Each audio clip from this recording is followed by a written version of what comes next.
hillbilly heroin, OCs, Narcos, Smurfs, 80s, big boys, dollar bill, Green Goblin, painkillers. It makes your life a hell on earth eventually.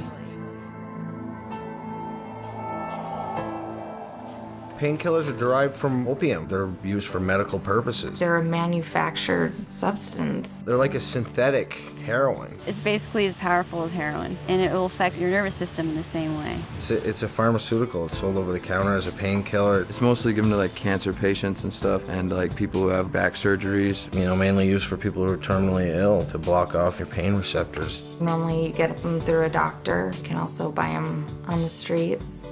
It comes in either liquid, like the cough medicine, tablets, or capsules. With the fentanyl, you know, those actually come in a box, what we call the lollipops, because they actually look kind of like lollipops with a little thing at the end of the stick, and it looks like you're just eating a lollipop. Some of the painkillers are like OxyContin, hydrocodone, Loratabs, Percocets, Vicodin. There's like different milligram forms. It starts out, I think you can get like 10 milligram pills, 20s, 40s, 80s, and then there's like 160s that are hard to come by. I just took it in pill form. You could take it orally. Just get a straw and just snort it. I used to crush it up and snort it. I progressed to breaking it down into liquid form, using a syringe, tying my arms up and shooting myself up with it. When I first tried it, I was 16 years old. I was probably 18. I was 21. I started painkillers at about 28. It was hydrocodone, a prescription painkiller. I'd first gotten it prescribed to me from a doctor. I was on prescription pain medication from my doctor and therapist for a long time, and then I just bought it off the street after that. I took the pain pills from a car accident. Had some medical issues that developed because of playing sports, and he prescribed me Loratab and Somas. Took it for a leg injury. I just thought that it was experimental, and I thought it would be cool to try. It was in the 9th grade in class. My buddy gave me an OxyContin. A group of friends in high school. It was the cool thing to do at the time. A friend of mine told me about pain pills and how they made you feel, and I knew they were in the medicine cabinet. So that's when I went looking. And then I tried to stop, but it was just way too addictive, and I got really sick when I stopped. So I just kept going with it. One thing led to another, and before you know it, you're hooked.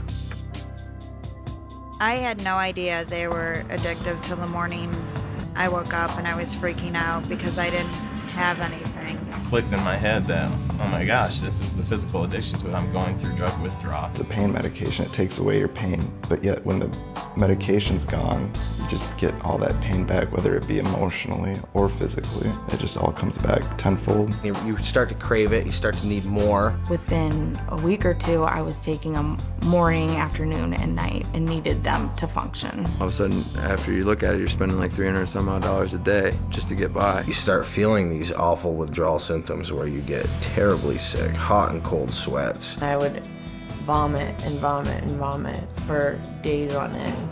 Don't want to eat, like forcing myself to eat because I knew I had to. It feels like something's coming out of the bones of your body and trying to break out of your skin. Felt like someone was just like shoving knives into my bones. It's like the most horrible thing that you'd ever experience, just feeling like you just got beat up. In your mind, you're completely panicked. You're freaked out. You can't hold a train of thought at all. You can't function. I wasn't even looking for the high anymore. I was just looking to get that feeling gone. I felt like dying. All you're doing is taking it just so that you're not sick. You feel like you'll do anything to get it. 9 times out of 10, you will.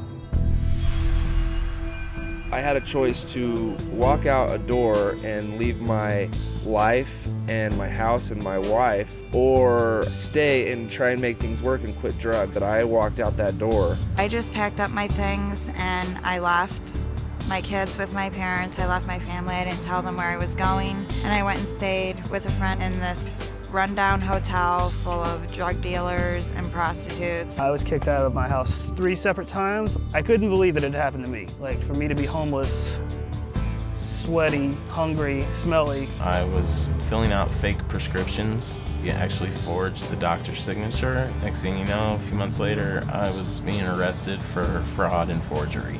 At 20, I was in federal prison for 20 months. And federal prison is no place for anybody to be at 20 years old. I ran into the back of 2 cars. I pulled out of a parking lot, not looking, car hit me, and then I pulled into a parking lot in my apartment complex and just totally crashed into another car. I didn't even see it when I pulled into it. I wasn't worrying about like where I was gonna go the next day, where I was gonna sleep. It was just all about getting high, and that was where my focus was.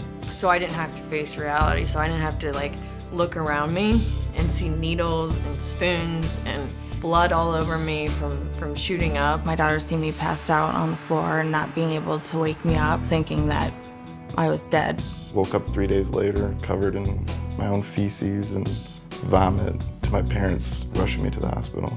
I OD'd. I just woke up on the floor with some huge man, I didn't even know who he was, standing on top of me, hitting me on the chest, telling me to breathe. I woke up in the hospital with a tube down my throat. I was handcuffed to the bed, and I'm thinking to myself, what am I doing here?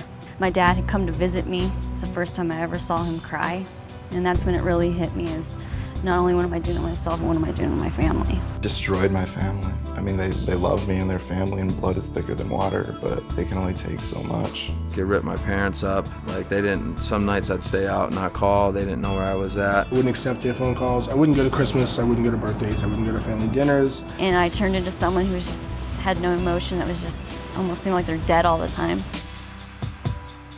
At first, it's like it's okay to do. It's from a doctor, it's safe.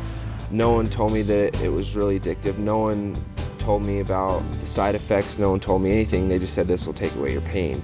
They're little, small, round, colorful pills that look so harmless, when really it's just a death sentence. It sucks. When you're doing it, sometimes it feels good because you got a couple laughs with some close friends, but those laughs turn to tears very quickly. You lose track of your dreams and your goals, things that you wanted to accomplish and you want to do in your life. The only thing that's important is the drug, and then before you know it, you wake up 10 years later and you see all the time that you'd wasted. It's definitely not worth it. It's only going to take you down. It's never going to take you up.